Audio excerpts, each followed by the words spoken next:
கனடாவில் உள்ள உணவு வங்கி வந்து மக்களால் நிரம்பி வழிஞ்சு கொண்டு இருக்குது. என்ன சொல்லுதுன்னா, கனடிய மக்கள் 25% மக்கள் வந்து ஏழ்மை நிலையில் வாழ்ந்து கொண்டிருக்கிறதாகவும். How the hell is anyone existing in Canada? Like, I feel trapped. Can't function anymore. நிறைய விஷயங்கள் வந்து அதிர்ச்சிகரமான அறிக்கைகள் எல்லாமே தெரிய வந்தது. Food banks in Canada are in crisis. Food insecurity in Toronto has hit crisis levels with the Visits to food banks here in the country have reached more than 2 million this past March.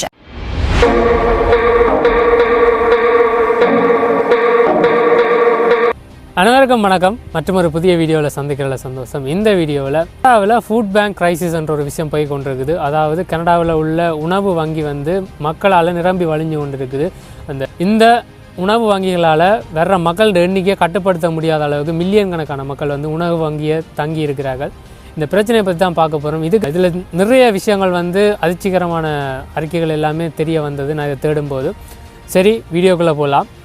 How the hell is anyone existing in Canada? Like, I feel trapped. Can't function anymore. Financially, I don't understand anymore. Where are we supposed to live? Where can I live in a place where I'm able to enjoy my life as well? Because I'm not enjoying it here. கனடாவில் food bank usage வந்து 18% கனடாவைட் அதிகரிச்சிருக்குது. கிட்டத்தட்ட 2022 அறிக்கையின்படி Canada முழுவதும் 5 லட்சம் சிறார்கள், அதாவது 2 வயசுக்குள்ள உள்ள சிறுவர்களும் அவர்களுடைய ஃபேமிலிஸும் வந்து உணவு வங்கியை சார்ந்து தான் இருக்கிறதா ஒரு அறிக்கை தெரிவிக்குது. இது வந்து கனடா போன்ற ஒரு வளர்ந்த நாட்டுக்கு ஒரு நல்ல ஒரு குறியீடாக தெரியல. Food banks in Canada are in crisis.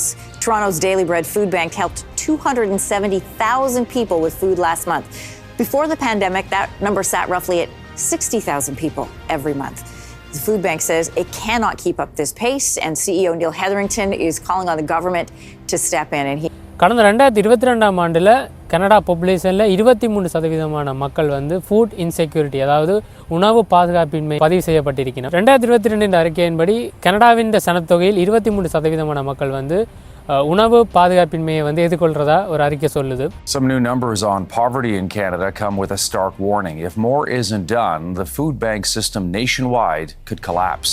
கனடாவில் பவர்ட்டி, அதாவது ஏழ்மை நிலை வந்து 2022 9% ஒரு வீதமாகவும், 2023 10.2%, 2024 11.6% அதிகரித்து கொண்டு போகுது. நாங்கள் கனடா வந்து வெளிநாடுகளில் இருந்து பார்க்குறார்கள் எப்படி யோசிப்பார்கள்னா, கனடா ஒரு வளர்ச்சி பெற்ற நாடு, அதாவது ஒரு வல்லரசு நாடுன்ற அடிப்படையெல்லாம் பார்ப்பார்கள். ஆனால் இங்கேயும் வந்து வீடு இல்லாதவர்கள், ஏழ்மையான மக்கள், அப்படியான மக்கள் இந்த கனடாவில் வாழ்ந்து கொண்டு தான் இருக்கிறோம். அது மறக்க முடியாது. அதற்கு ஒரு உதாரணமாக இந்த வீடியோ நீங்கள் பாருங்க. In this tent lives 77-year-old Judy Howe with her 80-year-old partner George. You know, it's not a place you can cook a meal for yourself. You can take a shower. We not where I want to be. I go to bed crying at night. At night I go to bed crying. பாருங்க, இது எவ்வளோ ஒரு சோகமான விஷயம். அதாவது கனடாவிலே பிறந்து வளர்ந்தவர்களால் கூட ஒரு வீடை வந்து பெற்றுக்கொள்ள முடியாமல், அதாவது ஏழ்மையால் நடுரோட்டுக்கு வர நிலைமையில் இந்த பொருளாதாரம் கொண்டு வந்திருக்கு. அது மட்டும் இல்லாமல் கனடாவில் மொத்த சனத்தொகையில் 25% பேர், அதாவது ஒரு புது ஸ்டடி ஒன்று என்ன சொல்லுதுன்னா, அதில் 25% கனடியன்ஸ் வந்து போவர்ட்டி லைனில் இருக்கணும், அதாவது ஏழ்மை நிலையில் கனடா வாழ்ந்து கொண்டிருக்கிறதாகவும் அறிக்கை சொல்லுது. That 25% of Canadians have a poverty level standard of living. உணவு பாதுகாப்பின்மை, இந்த ஏழ்மை நிலை, இந்த வீடில்லா நிலைமை, இதெல்லாம் எதனால் வருதுன்னா வேலைவாய்ப்பின்மையால் தான் வருது. இந்த வேலைவாய்ப்பின்மை, வருமான குறைவு. So what's behind the surge in demand for help from food banks? According to a new report titled Hunger Count 2024, it's unaffordable housing, the cumulative effect of years of rapid inflation, and a lack of social safety nets, driving poverty and food insecurity like never before. வந்து மக்கள் வந்து உணவு பாதுகாப்பின்மையை எதிர்கொள்ளினார். அடுத்த இன்னொரு விஷயம் வந்து, குறிப்பிட்ட காலத்தில் நிறைய இன்டர்நேஷ்னல் ஸ்டூடெண்ட்ஸ் கனடாக்குள்ளே வந்ததால் அவர்கள் வந்து இந்த இலவச உணவு வழங்கினம் தானே என்று நிறைய பேர் போய் ஃபுட் பேங்கை யூஸ் பண்ண வழிகிட்டோம். இதை பயன்படுத்தினால வந்து உண்மையாக உணவு தேவையுள்ள மக்கள் வந்து மேலுமே பட்டினிக்கு ஆளாக்கப்பட்டார்கள். ஒரு அறிக்கையின்படி என்ன சொல்கிறாங்கன்னா, கனடாவில் 100 பேர் எடுத்துக்கொண்டால் அதில் 18 பேர் வந்து இரவு உணவு எடுத்துக்கொள்ளாமல் படுக்கைக்கு செல்கிறார்கள்.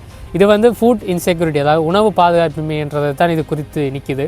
We're getting a better sense this morning of how the rising cost of living is affecting Canadians. A new report from Food Banks Canada is looking at food bank usage in this country. And numbers aren't just up. They're at historic high levels. இங்கே பயன்படுத்துவதில் மூன்றில் ஒருவர் வந்து சிறுவராக இருக்கணும், அதாவது 18 வயதுக்கு கீழே உள்ள நபராக இருக்கணும்ன்ற ஒரு அறிக்கையும் வந்திருக்கு. அது மட்டும் இல்லாமல் எண்ணிக்கை வந்து 6,40,000 உயர்ந்திருக்கு. கடந்த வருஷத்தில் நான் சொல்லியிருந்தேன் 5 லட்சம் பேராக இருந்தது. அதே எண்ணிக்கை வந்து 6,40,000 அதிகரிச்சிருக்கு. Now we see 1 of every 4 is now a child. Sometimes I don't have lunch. I don't have food at lunch. My friends are kind and they share with me, but they ask me, why don't you have food? My mommy and daddy say it's because there's no food in the cupboard. These are not my words, but the words of those walking in through our door every day in order to access food. Ontario முழுக்க வந்து 1200 உணவு வங்கிகள் இருக்குது. அதில் March 2023 March 2024 மட்டுமே 1 million, கிட்டத்தட்ட 10 லட்சத்துக்கு மேற்பட்ட வருகைகள் வந்து பதிவு செய்யப்பட்டிருக்குது. அந்தளவுக்கு மக்கள் ஃபுட் பேங்கில் தங்கி இருக்கிறார்கள். இந்த அறிக்கைகள், இந்த நம்பர் மூலமாக என்ன தெரிய வருதுன்னா, மக்கள் வந்து இங்கே பெரும் சிரமத்தில் வாழ்ந்து கொண்டு இருக்கிறார்கள்னு தெரியுது. ஏனென்னா நிறைய மக்களை கனடாக்குள்ளே அனுமதித்து அவர்கள் இங்கே அதிகப்படியாக வந்தபடியாக எல்லா பொருட்களின் விலையும் அதிகரிச்சுட்டு, ஏனெண்டா நிறைய மக்கள் இங்கே இருக்கும்போது பொருட்களுக்கான கேள்வி, அதன் விலை வந்து அதிகரிக்கும்.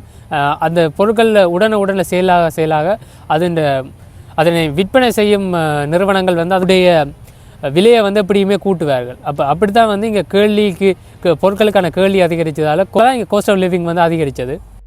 Well, some harsh realities in Canada this year. Visits to food banks here in the country have reached more than 2 million this past March and are up by 90% over the last 5 years. And 30% of food banks are running out of food. Canada முழுமைக்கும் பார்த்தீங்கன்னா இந்த food பேங்கின் visit வந்து 7.6 மில்லியனாக இருக்குது. அதாவது food bank visit. அப்போ நெச்சு பாருங்க, இந்த கனடாவில் என்ன மாதிரியான பொருளாதார பிரச்சனை இருந்து கொண்டிருக்குண்டு. அதிகப்படியான மக்கள் வருவதால் அவங்களுக்கான உணவை வந்து வழங்க முடியலை இந்த ஃபுட் பேங்க்ஸால். ஏனெண்டா அவங்களுக்கான கிடைக்கிற பொருட்கள் எல்லாம் வால்மார்ட், வேறு நிறுவனங்கள்லேருந்து தனியார்கள் மற்றது சில தொண்டு நிறுவனங்கள் மூலமாக வழங்கப்படும் ஃபுட் பேங்க், அதாவது உணவு வங்கிகளுக்கு வந்து வழங்கப்படும். Sometimes they can wait from 8 o'clock to the morning to 4 o'clock, and we have to tell them, I'm sorry, there's no more food, but they wait just in case. ஆனால் உடனடியாக அந்த உணவுப் பொருட்கள் வந்து எல்லா மக்களுக்கும் வழங்கி முடிஞ்சதால் இன்னும் வர்ற புது மக்களுக்கு வந்து அவங்களால் உணவு வழங்க முடியாத ஒரு தேக்க நிலை, ஒரு ஷார்ட்டேஜ் ஒன்று இங்கே இருந்து கொண்டு இருக்கு. The quote is a tidal wave of demand. What does that even mean right now? Well, Mississauga has seen the fastest growing food bank use of anywhere in the province in the last year, with 58% more people using the food bank now than were using the food bank a year ago. Canada வரலாற்றில் எந்த ஒரு காலமும் இல்லாத அளவுக்கு, அதாவது 1980-86 காலப்பகுதியில் இருந்த அந்த ஒரு எக்கனாமிக் பிரச்சனை இருந்த காலத்தில் கூட இந்த அளவுக்கு மக்கள் வந்து ஒரு காஸ்ட் ஆஃப் லிவிங் பிரச்சனையில் இருந்ததில்லை. ஆனால் இப்போ வந்து பெரும்பாலும் அநேகமாக நிறைய மக்கள் வந்து உணவு வங்கியை பயன்படுத்துகிறார். இந்த உணவு வங்கியில் சாதகமான விஷயம் இருக்குது, பாதகமான விஷயமும் இருக்குது. At this moment it's like tough financial situation. Racine Croisée Food Bank was founded in 2006 and operates in the plateau, distributing hundreds of food baskets each Friday afternoon. After reluctantly moving spaces a few months ago, they're unsure if this will be their last day.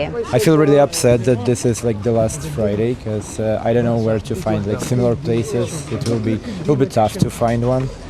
I guess it was it was a good opportunity for everyone to support themselves in tough times. ஒரு DD பேங்கில் வேலை செய்யக்கூடிய ஒரு ஊழியர் வந்து உணவு வங்கிக்கு போய் உணவுகளை பெற்றுட்டு அதை பெற்று வீட்டை வந்து தன்னுடைய யூடியூப் சேனலில் வந்து ஒரு வீடியோ எடுத்து போடுறார். அதாவது கனடா வந்தீங்கன்னா இலவச உணவெல்லாம் பெற்றுக்கொள்ள முடியும், கிட்டத்தட்ட $100s வந்து நீங்கள் சேவ் பண்ண முடியும்ன்ற ஒரு வீடியோ போட்டிருந்தார். உண்மையிலேயே உணவு வங்கின்றது என்னென்று தெரிஞ்சிருக்க வேண்டும். இவர் வந்து இலவசமாக கொடுக்குறார்கள்ன்றபடியால் அதை நாங்கள் பெற்றுக்கொள்ளோம்னு யோசித்தார். ஆனால் உண்மையிலேயே உணவு வங்கின்றது வந்து தேவை உள்ள மக்களுக்கு தான் உணவு வங்கி. Moisa Moriel's help for food bank assistance has skyrocketed with almost 1 million food requests per month. The increase in the cost of living and prices at the grocery store hurting many, and students now account for 14% of food bank clients. Food bank used by post-secondary students increased by 540% between 2011 and 2023. மட்டும் இல்லாமல் million கணக்கான international student வந்து கனடாக்குள்ள வந்ததால் அவர்களும் வந்து இந்த உணவு வங்கியை பயன்படுத்த ஆரம்பித்தார்கள். இதனால் கூட இந்த ஃபுட் ஷார்ட்டேஜ்ன்றது மேலும் அதிகரித்தது. As demand rises, this food bank says it had to make choices. We were kind of overwhelmed by how many groups were showing up day after day. Situated in Brampton, a city with many international students, the St. Louis Outreach Center started turning them away, citing the federal government's own rules. To be eligible to study in Canada, you must prove that you have the funding to support yourself. If they're going to multiple food banks and they're hitting up the churches, this is now a matter of abuse. ஏன் வந்து இந்த video நான் எடுக்கணும்னு நான் யோசிச்சேன்னா, இனி அடுத்த வர போகிற வீடியோக்களுக்கு பிறகு நான் ஹவுசிங் க்ரைசிஸ் பற்றி கதைக்க போகிறேன். அதில் கோஸ்ட் ஆஃப் லிவிங்கும் இருக்குது, ஹோம்லெஸ்னஸ் பிரச்சனையும் இருக்குது. அப்போ எல்லாமே இதில் லிங்க் ஆகிருக்கிறபடியே இந்த ஃபுட் பேங்க் பிரச்சனையை நான் கதைப்பமெண்ட் எடுத்தேன். உண்மையிலேயே வெளிநாடுகளில் இருக்கிற ஆட்களுக்கு, அதாவது நாங்கள் எல்லாம் கனடா போன்ற முன்னேறிய நாடுகளில் இருந்தால் கூட நாங்கள் எந்த நாடுகள்லேருந்து வர்றோமோ அந்த நாடுகளில் வந்து இந்த மாதிரி வளர்ந்த நாடுகள் பற்றிய ஒரு பிம்பம் ஒன்று க்ரியேட் பண்ணி வச்சுருப்பார்கள். எப்படின்னா நாடுகள் எல்லாம் தொழில்நுட்ப ரீதியில் வளர்ச்சி அடைந்திருப்பார்கள், ரீதியில் வந்து வளர்ச்சி அடைந்திருப்பார்கள், எல்லா சகல வாய்ப்புகளும் அங்கே கிடைக்கும்னு சொல்லுவார்கள். ஆனால் உண்மையிலேயே அதில் பாதகமான விஷயங்களும் இருக்குது. அப்போ நாங்கள் அந்த பாதகமான விஷயங்களையும் நாங்கள் பார்க்கணும். சாதகமான விஷயங்களை கதைக்கிற நேரத்தில் அது இந்த பாதகமான விஷயங்களையும் நாங்கள் பார்க்க வேண்டியிருக்கு. அப்போ இந்த ஃபுட் பேங்க் க்ரைசிஸ், இந்த உணவு வாங்கி பிரச்சனைன்றது வந்து கனடாவில் பொருளாதாரம் இந்த நிலைமையில் இருக்குன்றது தெரிய வருது. Has destroyed the immigration, the housing market, the cost of living, the cost of food by jacking up the carbon tax and increasing prices 36% faster. Remember, after 9 years of Trudeau, we have 1 in 10 Torontonians lined up at food banks. We have 1,400 homeless encampments across the province of Ontario. 2 million Canadians have to go to a food bank every month. Scurvy is making a comeback. We have the worst economy in the G7. நிறைய மக்கள், அதாவது கனடியர்களை தான் நான் கூட பார்க்க முடியுது, வரிசையில் நிற்கிறார்கள் அந்த உணவை பெற்றுக்கொள்றதுக்கான. ஃபுட் பேங்கில் வந்து உண்மையாக தரமான உணவு கொடுக்கப்படுதான்ற ஒரு கேள்வி இருந்தால் அது உண்மையாக இல்லை. அதாவது இந்த காலாவதி முடிகிற உணவுப் பொருட்களாக இருக்கட்டும், வால்மார்ட் போன்ற நிறுவனங்கள் வந்து தங்களுக்கு வேண்டாம் என்று ஒதுக்குற விஷயங்கள், அந்த மாதிரியான விடயங்கள்லாம் வழங்கப்படுது. அப்போ மக்கள் வந்து இந்த உணவை பயன்படுத்தினோம்ன்றதையும் தாண்டி அங்கே வந்து கேள்விகள் இருக்குது.